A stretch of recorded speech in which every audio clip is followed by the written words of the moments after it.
Welcome to the Touma podcast, everybody. If you're in the building, if you're listening, please subscribe on iTunes. Give us a rating. Give us a review. We need the reviews.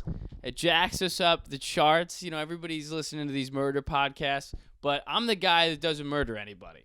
So that's why you should support me, because I don't commit murder. I don't support murder. I don't want to fuck Ted Bundy. I'm just here, just trying to have fun with you guys. So give us a rating. Give me a review. I say us. It's just me. Come on. It's called the Touma podcast. You're just helping out your boy. Give me a rating, man. Give me a review if you can. I would really appreciate that. It really just does help more people see the podcast and find the podcast. And if you're watching on YouTube, hit us with a subscribe. If you're watching on Instagram, you're probably not seeing this part of the podcast, but I would really appreciate a follow at LukeToumapod, LukeToumapod, or my Instagram at luke.touma, luke.touma on Instagram. Thank you for joining us, guys. Look, it's been a while. It's been a week, man. It has been a week that I've been away, and I've been away from you, been away from your ears if you listened when the last one came out, and it's been a good week, man. I went upstate. I performed comedy in a strip mall, which is the best place to perform. When you think of the greats, you think of Carlin, you think of Richard Pryor, you think of strip malls. You think of performing next to a Wetzel pretzel. That's what you want to do, man. That's what you need to do, is perform next to a fucking Spencer's Gifts. That's the best thing for comedy, is to be telling jokes next to a Hot Topic, But no, it was nice, man. I like going to the suburbs now because I remember what it was like being there and going to the mall, because it was like the place to go. That was like the fun thing to do, was go to the mall, and I got to see all these other people going to the mall. And it was interesting, man. I got to remember when my friends and I would go to the mall, we went to the mall telling each other we were going to go hit on girls. But what we were doing was we were going to the mall to look at the sides of women's head and just pretend like we were thinking about talking to girls. You basically went there to like chest each other up and be like, you talk to her, bro. No, you talk to her, bro. I talk to girls on the way here, bro. I don't need to. No, she's not hot enough for me, dude. You were going there just to pretend to talk to women. That's what your mom was doing. Your mom was dropping you off at the mall. She, honey, buy some shoes. You need new sandals. You need socks. You need some nice black socks to wear, with your dress clothes. And really what she was doing, she's dropping you off at the mall so that you could pretend to one day try to finger a woman. It's really what it was. Let's call a spade. But the shows went well. I was opening for a bigger comedian. It was fun. The shows were packed out, man. It was cool to see, dude. It was like, it's so funny, like when stand-up goes really well, it's still just done. This guy's famous, and it's still just done at these like strip malls and like these like comedy clubs that are on like the side of a highway in Cincinnati. And you're still doing them. You're just selling a ton of tickets. So you're performing in fucking Poughkeepsie, but you're just like 800 people are going to see you in Poughkeepsie. But you're at some loony hut. That's like some of the most successful guys are still in those venues. It's so funny. Like, that's kind of the fun thing about doing stand-up and being a comedian, is that it's just like you really are a clown, and it's all kind of just silly. Like, you're performing for people that are blackout drunk and they're eating like chicken wings and popcorn in your face while they're watching you. Like, never is Post Malone performing and people that are like 10 feet away from him just like casually kind of like blowing him off and eating chicken tenders. That's never happening. Post Malone's never like, I've fallen apart down to my bones, and then he looks out into the crowd and it's just a guy fucking chomping on a plate of nachos. That's never gonna happen to him. He will never live that experience. And that's what makes stand-up less pop. It's just not as big of a thing as like music. But that's kind of what I like about it, is that it's just silly, and we're clowns, and we perform at these little clown huts on fucking highways and in strip malls, and it's kind of like there's something romantic about it to me. It's because it's not supposed to be cool. Things aren't funny if they're too cool. Like if something's too cool or too sexy, it's not funny. It just doesn't. You know what I mean? You don't watch Chris Pine be funny. Get the fuck out of here. The guy that looks that hot, he's gorgeous. I would sit on his face right now. You know? The guy that's that hot, you don't want to watch him be funny with his beautiful clothes and his fucking amazing. You know, he's like, probably wears like leather pants that are perfectly fitted.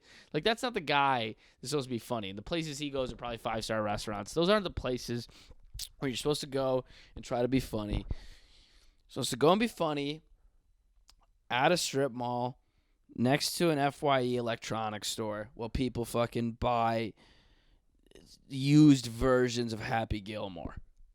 That's what you're doing, you know?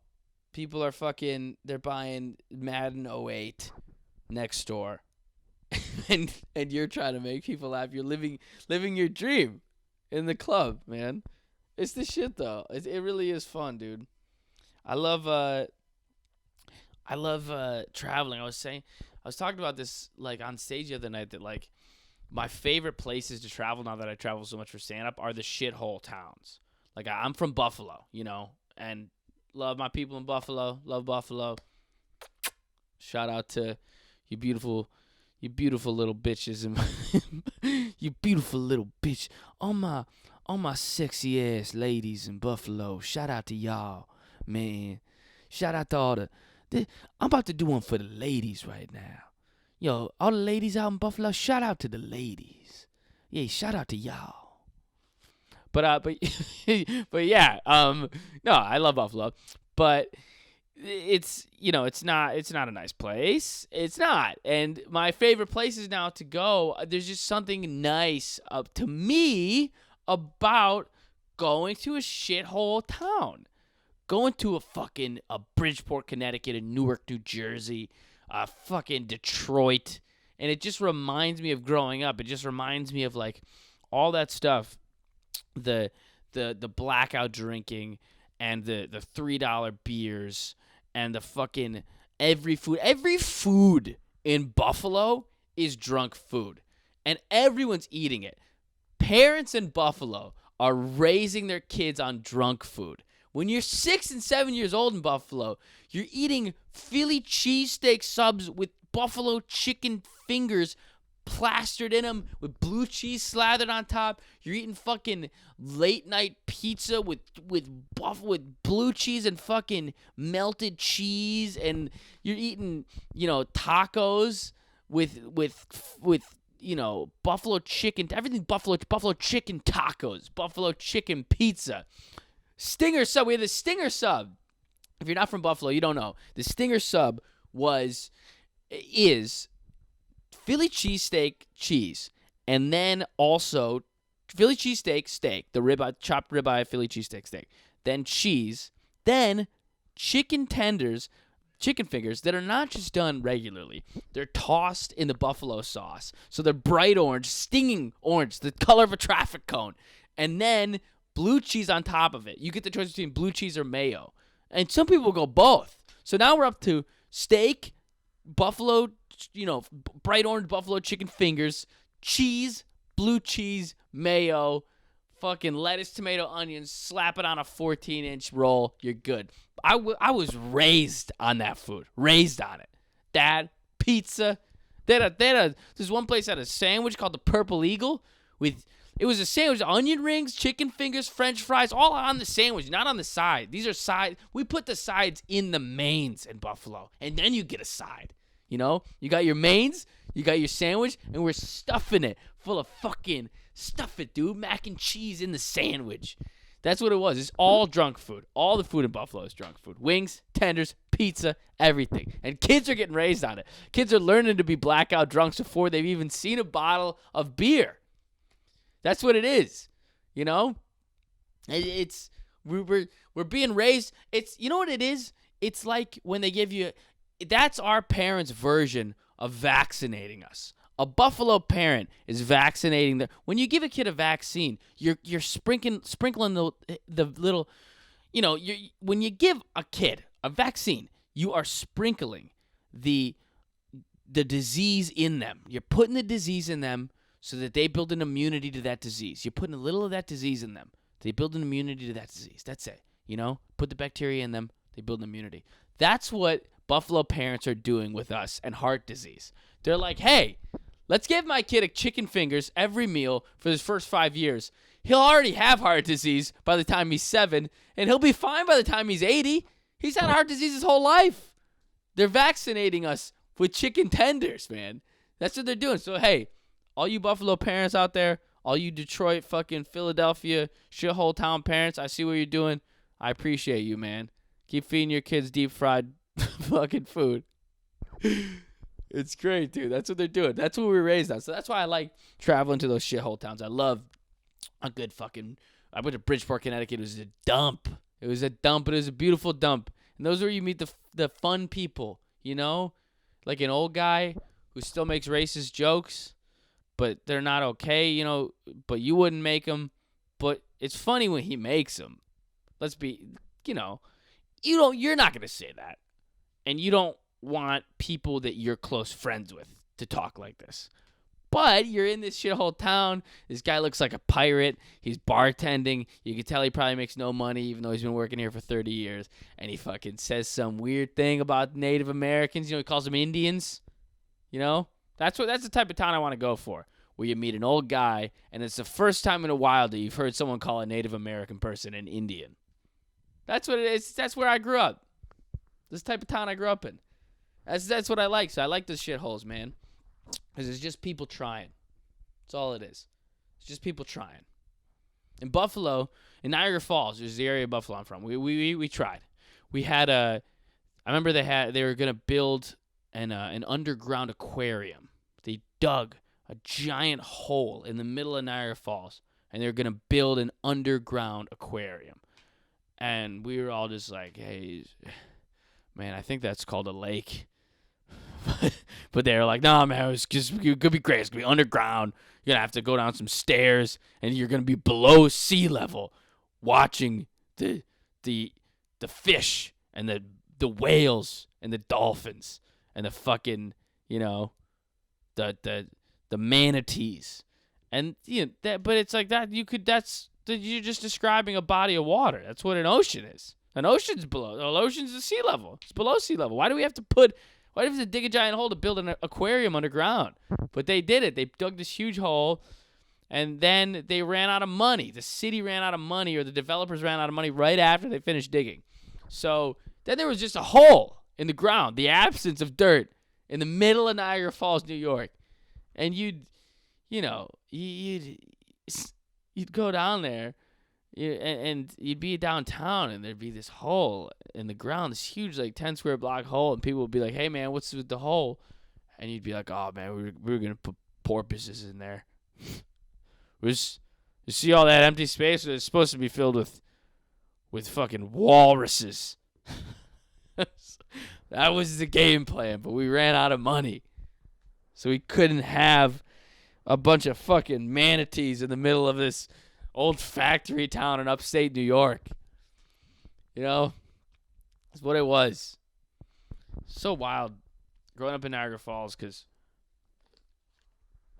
the Canadian side of Niagara Falls looks like it looks like Atlanta. It looks like Vegas. It's like Disney World over there. You look across the border, and it would be fucking like a Ferris wheel, and there's all these flashing lights, and there's like these big, the world's biggest water park, and it's like right on the edge, and then it's like a haunted house, and you could literally see it from my bedroom window. You could see it from the American side, and the American side of Niagara Falls, and I love it. I love everybody there, but where I grew up, Niagara Falls, New York, in the American side, it looks like, remember when you had to build a diorama? It looks like a kid built like a diorama of a city, and they were supposed to build the whole things, and then they got like a B-, and they just left it like that. That's exactly what it is. It's like, oh, it looks like a kid built this, It was just like, it's falling apart. You know, the trees are sad. They're all like the trees all have bad posture. They're like, oh, I don't even know. What's the point?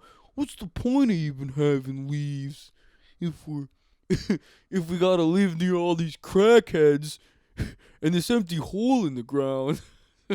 The trees are sad. Everything's sad, man. The walls are bleeding on the sides of the buildings, and you look over there and you see a fucking Ferris wheel for those goddamn Canadians who they probably don't even ride the Ferris wheel. You know, they probably just fucking sit and hold hands with their free health care. You bastards. It was just tough because it was like, you know, when you were in lunch as a kid and your mom would make you like a fucking peanut butter sandwich and she'd pack you like a side of celery and it was just like a boring ass lunch and you look next to the kid next to you has a fucking Lunchables. Ugh. I never got Lunchables. Never got Lunchables. Always got an apple and a PB&J, maybe if I was lucky, or a ham sandwich with a fucking slice of American cheese. And my mom was doing her best because that's what I realized. My mom was making the fucking. So fuck you, Lunchable kids, because they were always so cocky. The kids with the Lunchables, they were so excited to fucking.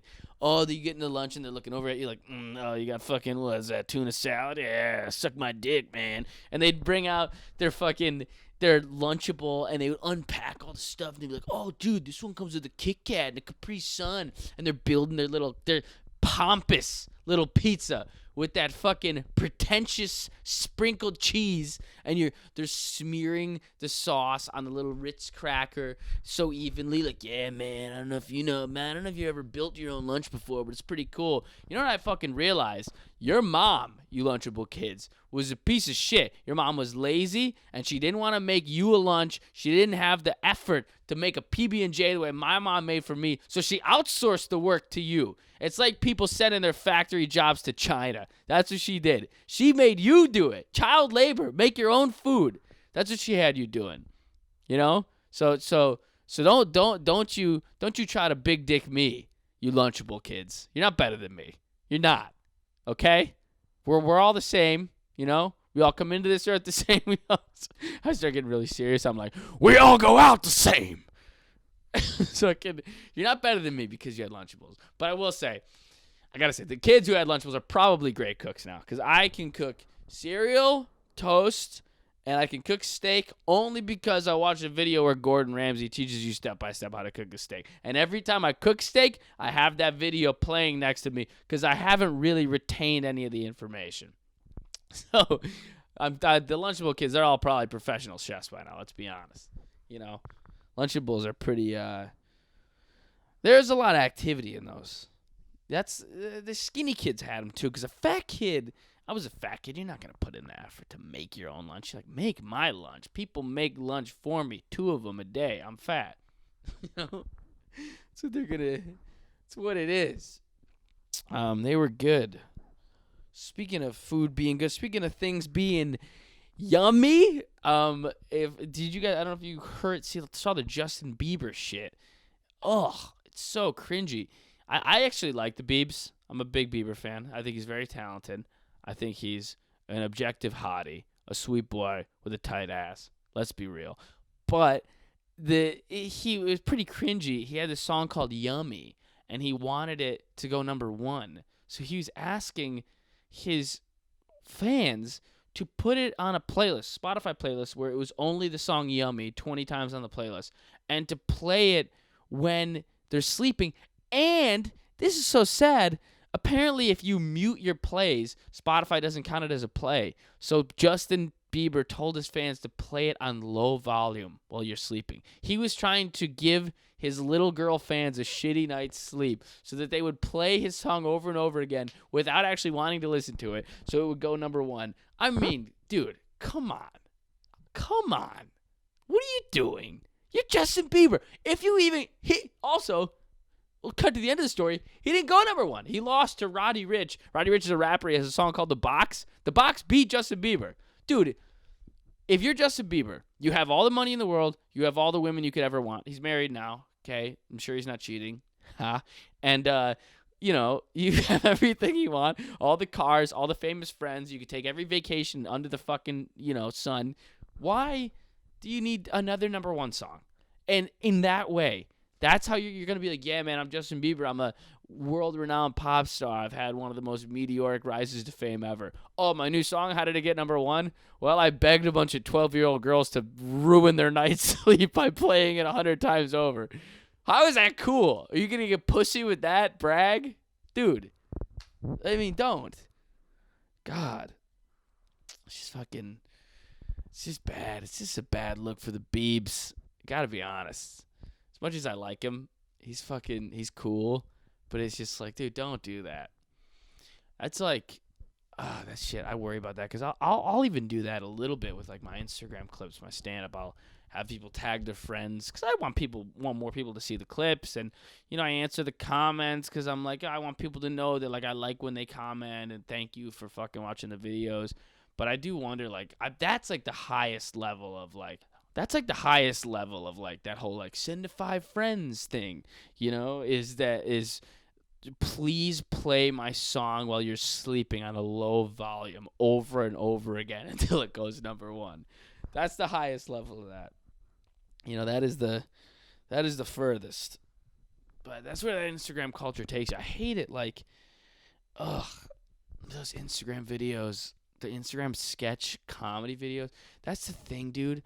Everybody who is a famous Instagram person now is starting to do Instagram sketches. And what you realize, also, it's a new thing on TikTok. I've been on TikTok. I got videos on TikTok, so I'll like scroll through the TikTok things. What you start to realize, every person who's ever been big making Vine sketches, Instagram sketches, fucking TikTok sketches, quotes, they're just hot young kids. They're just hot young kids. For young girls to fantasize themselves sleeping with, and for old creeps to fantasize themselves sleeping with. Let's be honest. That's what it is. It's young kids that people are fucking creeping on. That's what it is. They're not funny. A hot young 17-year-old is not going to be funny. He's fucking, he's getting his dick sucked in a Wendy's parking lot. There's nothing funny about that. The funny kid is the weed kid who's fucking sweating through his shirt in gym class, and everyone's making fun because they could see the outlines of his boobs. That's going to be the funny one. Can't be a hot young kid. I don't look bad now, but I wasn't fucking a sexy kid. I was an ugly kid. I had to fight my way to being able to have a conversation with a girl without looking like a loser. Because, it's just how it is. See those Instagram sketches, man. It's just like it's like, oh yeah, is the super hot girl with the giant fake boobs hanging out with the dude who looks like a model who's decked head to toe in Off-White and Supreme? Are the two of them doing something in their beautiful apartment that's so wacky that I need to laugh at? And it's always like, when you're with the chick that when your side girl and your main girl both find the same Rolex in your fucking Bentley, and then the guy gets out of the Bentley and it it drops like whatever 2 Chainz's newest hit is. It has nothing to do with comedy. It has everything to do with the fact that these are some hot teenagers. That's what it is. It's crazy. I found out that I was on TikTok, and and my videos, I would put up stand-up clips. One of them went viral in Australia. Shout out to my people in Sydney and Melbourne. Not Melbourne. Melbourne. You're just really, really getting cocky with your accent there. You're not even... That's... How arrogant could a fucking... How arrogant are Australians? That with the word Melbourne, Melbourne, they go straight from the B to the N-E. They're getting rid of the O, the U, the R, all of those. Melbourne, they'll correct you. It's like when people, in New Orleans we say Nolans. It's like, oh, really? Because you're saying your own city name wrong. It's fucking New Orleans. Just like Orleans from Europe. New Orleans, not Nolans. You say it like that because you say it wrong. It's like Brett Favre pronounces his name Favre. The V comes before the R. It's Favre. Brett Favre. Brett Favre goes to New Orleans and Melbourne, not fucking Melbourne. But anyways, Australia fans. That being said, keep supporting. I love Melbourne. But no, I had a video go viral in Australia, and the people were watching it, and on TikTok you can the whole thing is people put out a song and then other people lip sync it. So if like you like Post Malone's song Wow, then you lip sync yourself, wow, sing a wow. That's how every video's like the kids look, kids are like this, like wow, and they're like giving kissy faces and shit. Fucking they're all such hot teenagers. but I found out that people were lip syncing my stand-up clips the way that they lip sync the famous artists' songs, which is crazy, dude. They're treating me like I'm a karaoke choice. It was great. But I will say, the people that lip sync my stand-up, not hot teenagers. They're old guys with beards. They're in their 40s. I love you guys. I sent you a nice message. You sent me one back. I'm happy we connected. But you guys are 40 years old. What are you doing on TikTok, fellas? Let's be honest. What are you doing? Let's get cut to the chase here. Why are you guys on TikTok? You lip syncing my videos, but what else are you doing on there? You're almost my dad's age, both of you. I know who you are. We won't talk about it. I won't drop any names. But you guys are lip syncing my videos on the platform where the young hot kids sing Justin Bieber's Yummy because he begged them to. This is what this platform is used for. And you guys are lip syncing your way through a Luke Touma stand-up clip like a couple of creeps. You shouldn't be on the platform. I don't think. You could be, but I don't know. I'm putting I put stand-up clips out there, but I make a stand-up clip, put it on Instagram. I just take the same one, pop it over to TikTok, throw some hashtags on it, whatever. These dudes you're making the front-facing videos. You're making those like giving like sassy looks back and forth. All I'm saying is you better be gay. You better be gay doing that. You're a straight man and you're 40 doing that. Something's weird, dude. Something's wrong. Either something's wrong now or something was wrong when you were 13 and you're trying to take yourself back there. That's all I'm saying. Gotta be honest with you. Little creepy with the TikToks, man. It's just fucking, it's just a little weird. It's also a little weird, like, the best thing on TikTok though is okay boomer. Everybody like says okay boomer. It's like, oh, like you're a baby boomer, and they make fun of boomers, which is funny. But there's a video of the kid. I don't know if it's the first okay boomer video there ever was, or if this is just the biggest one. There's a video of a kid. He put it up in like sagas. It was like a series you got to follow. And first he puts a video of him getting in trouble at class. And then he puts a video of him like on like this. And he's like got his hands like this on the desk. And he's got his head kind of leaned down. And the teacher's just yelling at him. Why would you do that? I don't know why you do that. You know, you disrupted my class again. And then he literally looks at her while she's talking to him. He goes, okay, boomer, right in her face. And then the third video is her being like, that is disrespectful, just like barreling down, like so pissed that this kid called her out for being a baby boomer, just like, how could you do? And he's just like literally tagging them like, part 1, me getting in trouble, part 2, me telling her okay boomer, part 3, her freaking the fuck out. Oh, it was so great, dude. I loved stuff like that, like just like it's so mean, but when you're a kid and especially if you're a funny kid, this kid's hilarious, whoever he is, if you're a funny kid, you have nobody, you're all you have while you're at school after a certain point is making your classmates laugh. And one of the easiest and most efficient ways to do that is to just use the teacher for target practice. That's what it was. I remember we had in my school, we had this teacher, Miss Albright. I shouldn't be saying her name, but hey, don't really like you, Miss Albright. You don't like me either. Maybe we could get lunch sometime. But as of now, the war wages on. As of now, we move, we march, we fight. We'll take down Miss Albright. Yeah, I'm not a fan. But she was like a 27, fresh out of grad school, 26 maybe. And she replaced our old teacher who got pregnant, who was like a genius, and she had to go. So they bring in Miss Albright. She's 26. And we were like 16, already done with high school, like already ready to be out of there. And for some reason, they put all the menaces in one English class. It was me. It was Nick Elmer, rest in peace, drug dealer, funny guy. My buddy Vinny, also, dabbled in some extracurricular activities. My buddies TJ and Paul, who are just wild class clown dudes like me. This kid Sean Matry, who was at least as much of a class clown as me, probably more. It was a fucking shit show. My friend Mitch was like a hot guy, but he was actually like funny and cool. Shout out to Mitch Cancel. It was all of us in one class. And this teacher who was not that much older than us, not any smarter than us. She had terrible grammar, and she was an English teacher. And she was fresh out of college, ready. I remember she came in with her portfolio on the first day.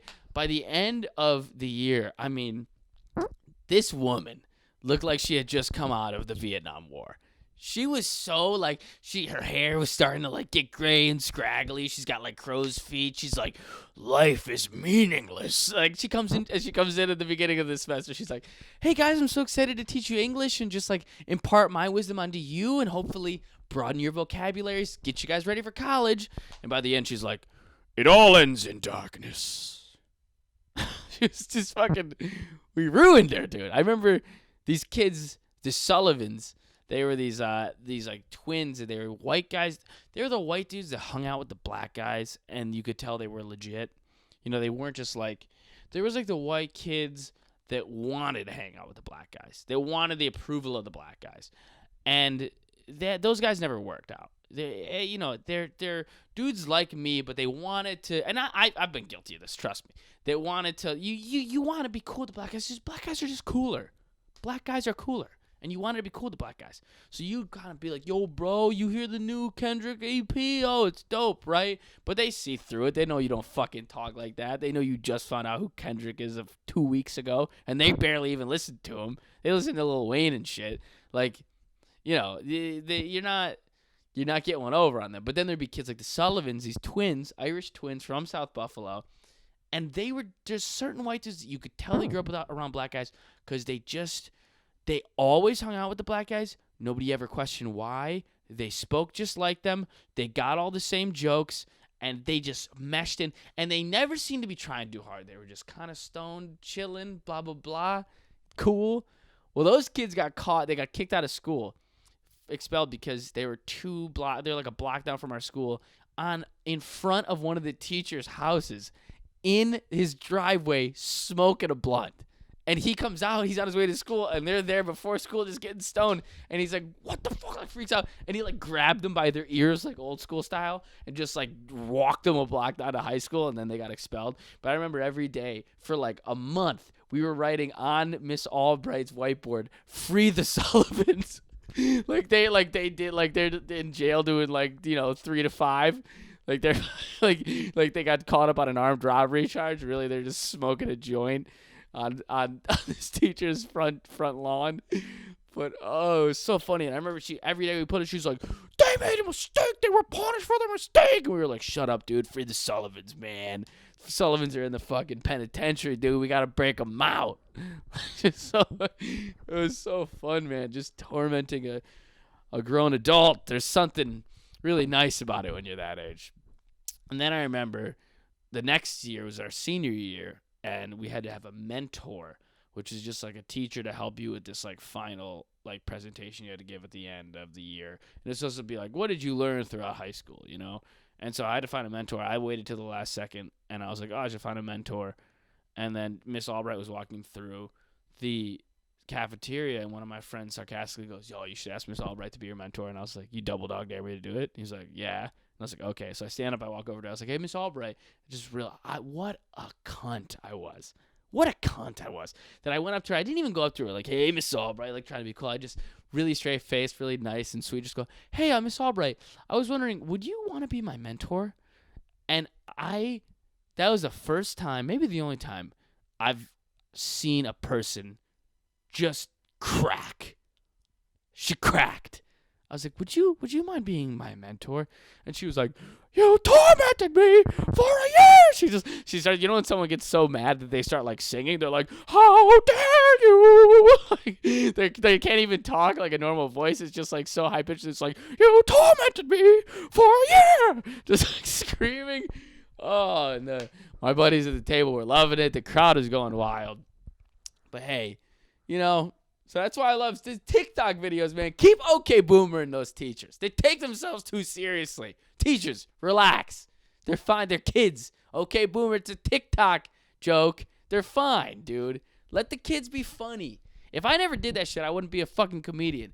If I fucking doing all my social studies work, I probably would have a lot more money than I have right now. I wouldn't be recording podcasts in a side room of my Bay Ridge home. But hey, would I be happy? Would I be making people laugh? Would I be making you guys laugh on Instagram? Hell fucking no. So, hey, cheers to the TikTok kids.